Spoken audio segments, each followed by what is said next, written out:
qu'est-ce qui se passe? Et là encore, la Bible répond. Il y a deux destinations. Soit certaines âmes partent en enfer pour l'éternité, et Jésus, parlant de l'enfer, dira, c'est un lieu de tourment, il y aura des grincements de dents, un lieu terrible de désespoir, si vous voulez, c'est le lieu du non-retour. Voilà, c'est l'enfer. Et ces âmes qui partent en enfer, il n'y a pas d'aller-retour, si vous voulez, c'est un aller simple, et ils y passeront l'éternité. Et puis la Bible nous dit qu'il y a une autre destination, c'est le ciel. Mais alors la question que nous nous posons, mais c'est qui va aller au ciel? Qui va en enfer? Et là encore, la Bible répond clairement.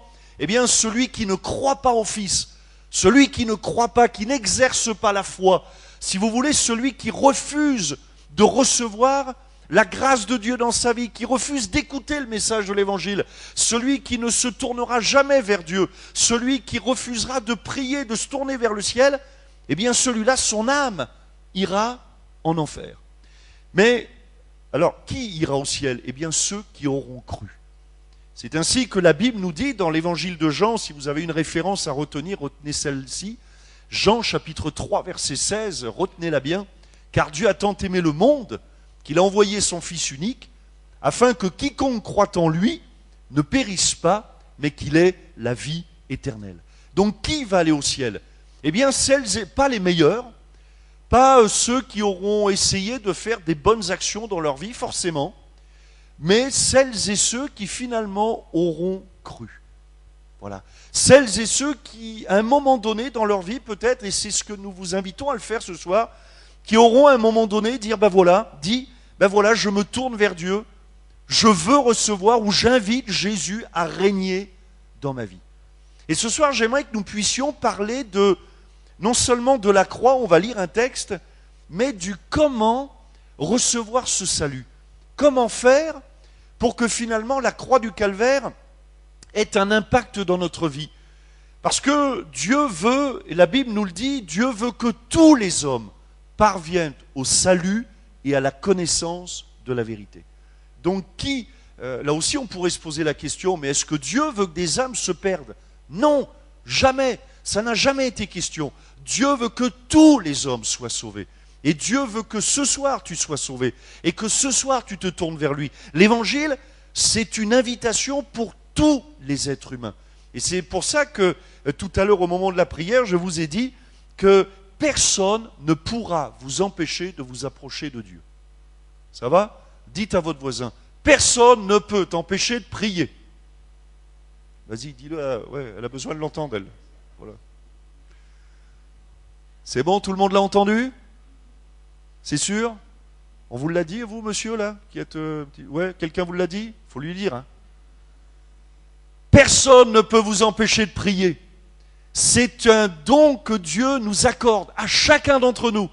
Nous avons la possibilité de confesser le nom de Jésus. Alors, on va lire un texte dans Romains, chapitre 6, verset 1er. Et puis, nous essaierons de comprendre toutes les implications de la croix, du fait que Jésus est mort à la croix du calvaire il y a 2000 ans, mais des implications qui ont lieu là dans notre vie aujourd'hui. Voilà, Romains chapitre 6, verset 1er. Que dirons-nous donc? Demeurerions-nous dans le péché afin que la grâce abonde? Loin de là. Nous qui sommes morts au péché, comment vivrions-nous encore dans le péché? Ignorez-vous que nous tous qui avons été baptisés en Jésus-Christ, c'est en sa mort que nous avons été baptisés. Nous avons donc été ensevelis avec lui par le baptême en sa mort, afin que comme Christ est ressuscité des morts par la gloire du Père, de même nous aussi, nous marchions en nouveauté de vie. En effet, si nous sommes devenus une même plante avec lui par la conformité à sa mort, nous le serons aussi par la conformité à sa résurrection, sachant que notre vieil homme a été crucifié avec lui, afin que le corps du péché fût détruit, pour que nous ne soyons plus esclaves du péché. Car celui qui est mort est libre du péché.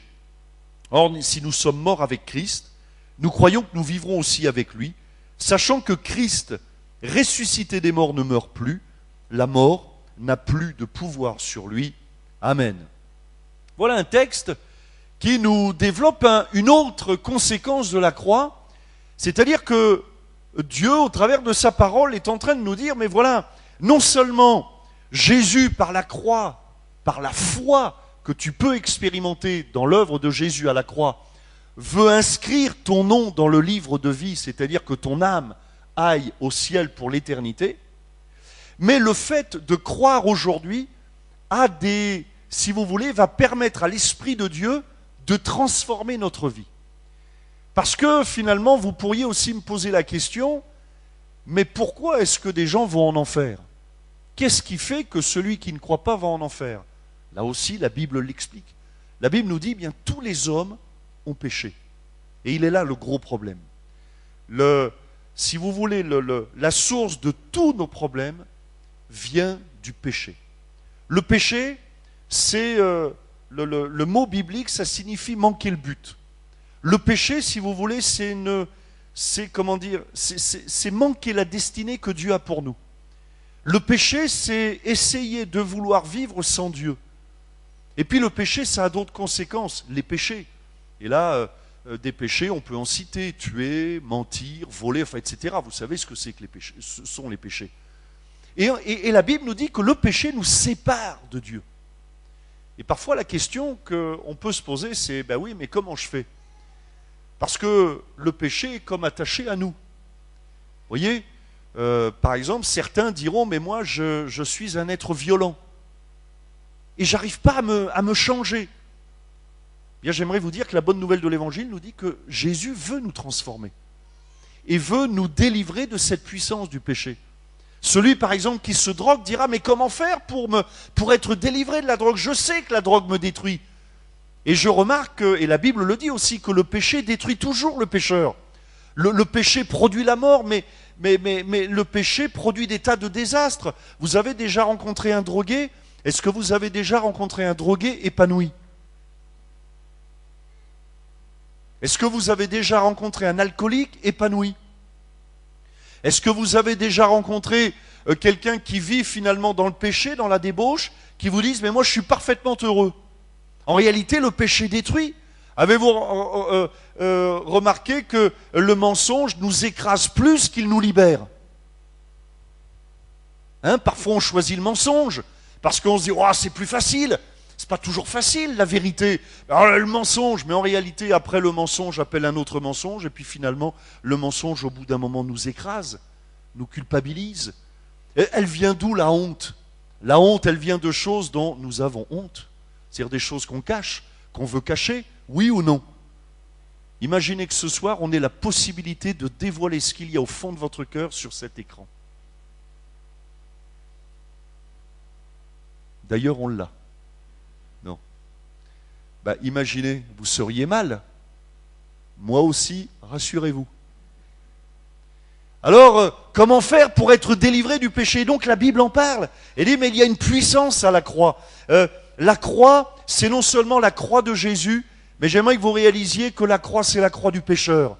C'est la croix, cette croix a été plantée, cette croix a été dressée pour nous délivrer de la puissance du péché. Non pas par des efforts, mais par la foi. Simplement par la foi, Jésus veut planter la croix dans votre cœur, dans mon cœur, afin de me délivrer de la puissance du péché.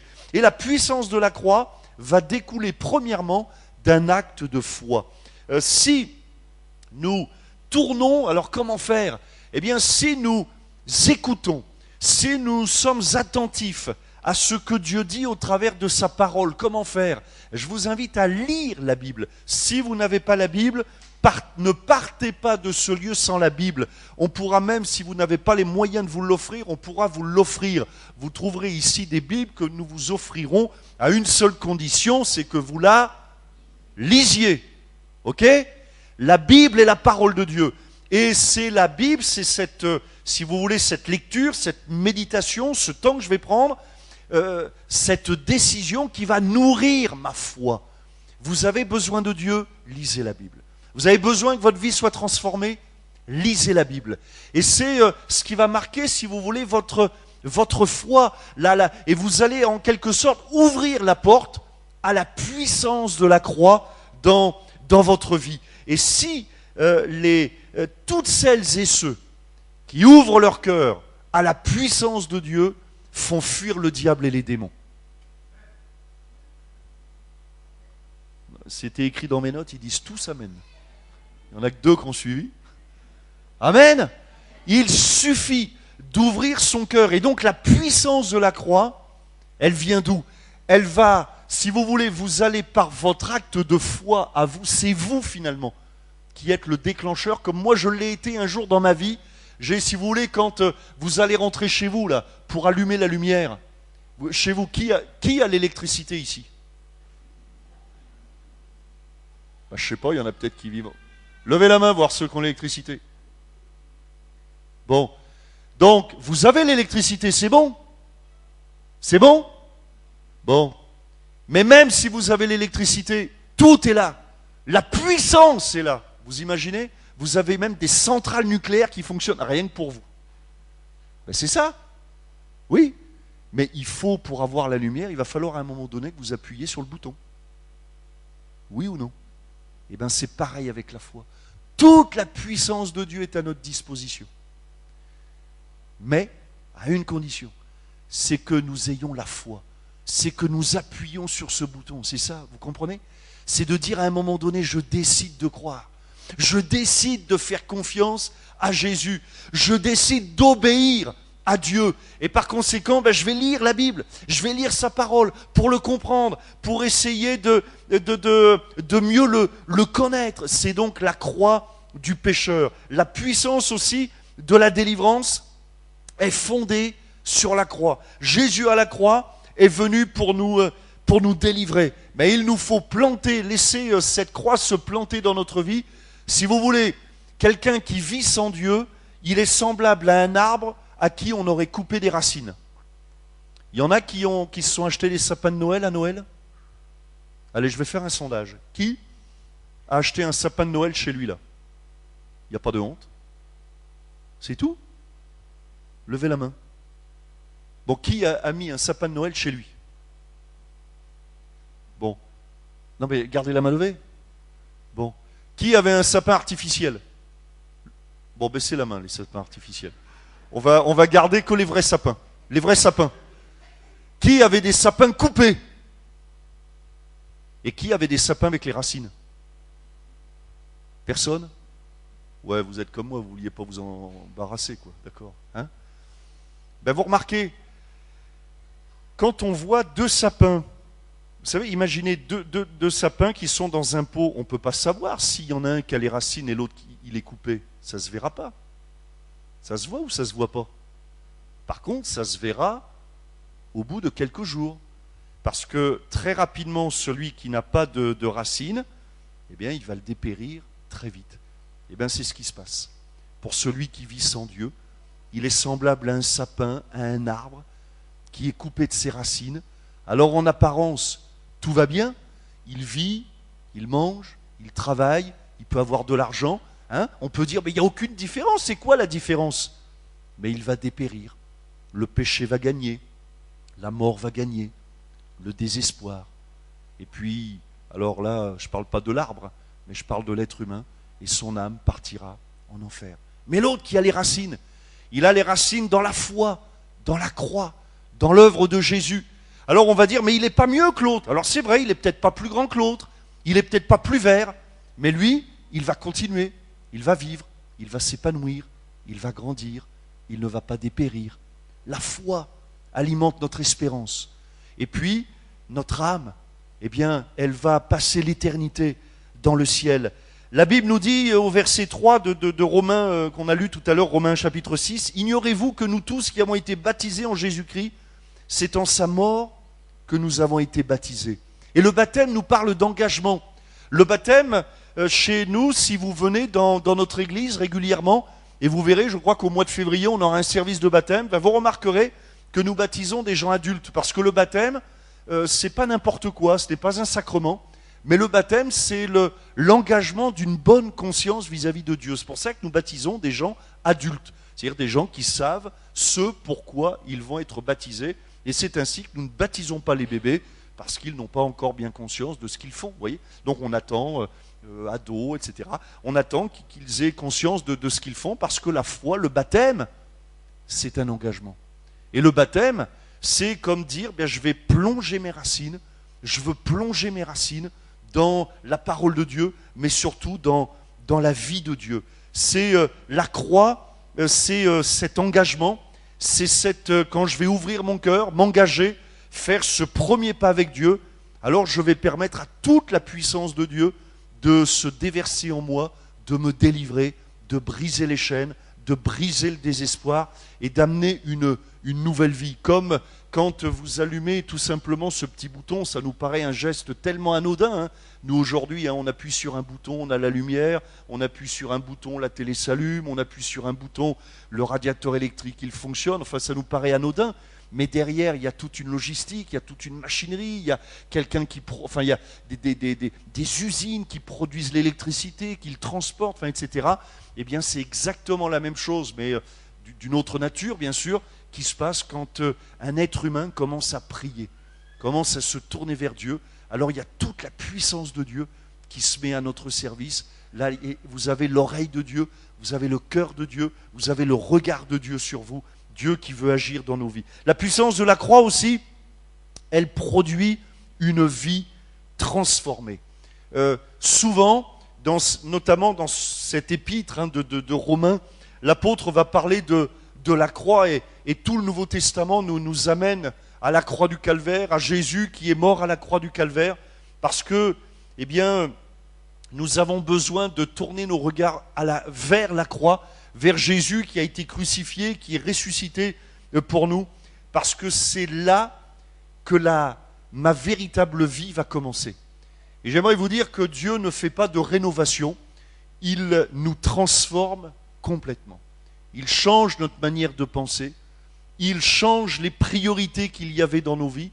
Et quand on dit de quelqu'un qu'il s'est converti, la conversion, ça veut dire je fais demi-tour. Je ne vis plus comme je vivais autrefois, avec les mêmes priorités, avec les mêmes pensées, mais j'ai une autre vie. Dieu opère en moi une œuvre littéralement de transformation. Ainsi, c'est ce qui permet aux pécheurs d'être délivrés du péché, celui qui est coléreux d'être délivré de la colère, celui qui peut-être n'arrivait pas à se séparer de la drogue, d'être délivré de la drogue, celui qui est alcoolique d'être délivré de l'alcool, celui qui était lié par le désespoir, et parfois il y a des pensées comme ça, on arrive. Eh bien, Jésus est venu pour nous délivrer avec cette vie en nous. C'est la puissance de la croix qui produit une vie qui transforme toute notre vie. Dieu si vous voulez, ne nous améliore pas, il nous transforme. C'est comme s'il venait chez nous, il rase notre maison et heureusement il en construit une autre plus belle. Voilà ce que Dieu fait dans une vie. Il rase tout, mais il en reconstruit une autre. Alors comment faire ? Comment faire pour que la croix soit manifestée dans nos vies ? Eh bien, j'ai remarqué aussi qu'à la croix du Calvaire, ou plutôt dans le royaume de Dieu, toutes les valeurs sont inversées. Il ne faut plus penser comme on pense sur cette terre. Un exemple, quelques exemples. Les valeurs et les priorités sont inversées. Celui, par exemple, qui s'abaisse sera élevé. C'est pas comme ça que ça se passe dans le monde. Dans le monde, c'est celui qui s'élève qui sera élevé. Mais la Bible nous dit à la croix du Calvaire, dans le royaume de Dieu, c'est le contraire. Celui qui s'abaisse sera élevé. Celui qui confesse son péché sera pardonné. Dans le monde, celui qui confesse son péché, il sera mis à l'index. Mais dans le royaume de Dieu, celui qui confesse son péché sera pardonné. Dieu lui pardonnera. Celui qui veut s'enrichir, il s'appauvrira. Dans le royaume de Dieu, l'égoïste, il s'appauvrit. Mais dans le royaume de Dieu, celui qui donne s'enrichit. Celui qui s'abaisse à la croix du Calvaire, il sera relevé par Dieu. Celui qui osera confesser son péché, et je ne vous demande pas de le faire publiquement, mais dans votre cœur, qui osera confesser son péché, eh bien Dieu lui pardonnera. Celui qui commencera à se tourner vers le ciel se tournera vers lui. Et celui qui décidera de s'abandonner entre les mains de Dieu, eh bien Dieu l'aidera à marcher. Vous voyez, celui qui vit sans Dieu, alors les valeurs sont inversées. Il faut se battre, il faut combattre, il faut tout faire par soi-même, il faut céder, Et parfois même, on entend cette expression comme si ça venait de la Bible. Aide-toi et le ciel t'aidera. Mais ce n'est pas dans la Bible. La Bible nous dit, confie-toi à Jésus.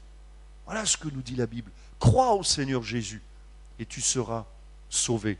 Alors si tu as besoin de Jésus, si tu as besoin de Dieu, eh bien tout simplement, tu as besoin d'ouvrir ton cœur, de placer ta foi dans l'œuvre de Jésus à la croix du Calvaire, de reconnaître finalement peut-être aussi que tu es pécheur, de reconnaître que Jésus à la croix du Calvaire a brisé la puissance du péché.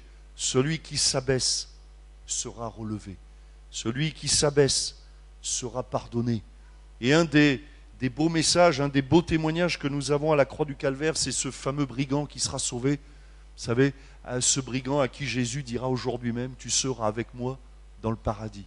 Ce brigand, ce paria, ce mauvais, on pourrait dire ce sale type, quoi, hein, qui s'est tourné vers Jésus, il s'est abaissé, il a confessé son péché, il est relevé, il est pardonné. Et je peux vous dire son âme, parce que ce que Jésus dit, c'est la vérité, son âme, elle est au ciel. Il passera l'éternité au ciel, pas parce qu'il a été quelqu'un de bien, mais tout simplement parce qu'il aura expérimenté la foi. Et c'est la foi dans l'œuvre de Jésus qui ouvre. Pensez, et j'espère que vous y penserez ce soir quand vous rentrerez chez vous, que vous appuierez sur le bouton pour allumer la lumière. Ben, pensez-y, c'est exactement ce qui se passe quand on commence à prier Dieu. Il y a toute une centrale nucléaire de Dieu qui se met en œuvre pour votre vie, pour vous délivrer, pour vous aider. Et ce soir, si vous ouvrez votre cœur, ça peut paraître anodin, peut-être de lever la main, de s'approcher, de réclamer la prière. Ça peut peut-être paraître un petit geste, ça peut paraître anodin, mais c'est tellement important. Ça a la même valeur que quand on appuie sur ce fameux bouton.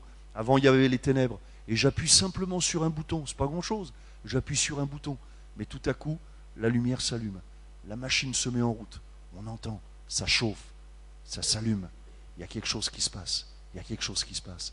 Eh bien ce soir, spirituellement alors, appuyez sur le bouton de la foi, dites j'ai besoin de Jésus, j'ai besoin de Dieu, j'ai besoin que Dieu agisse dans ma vie.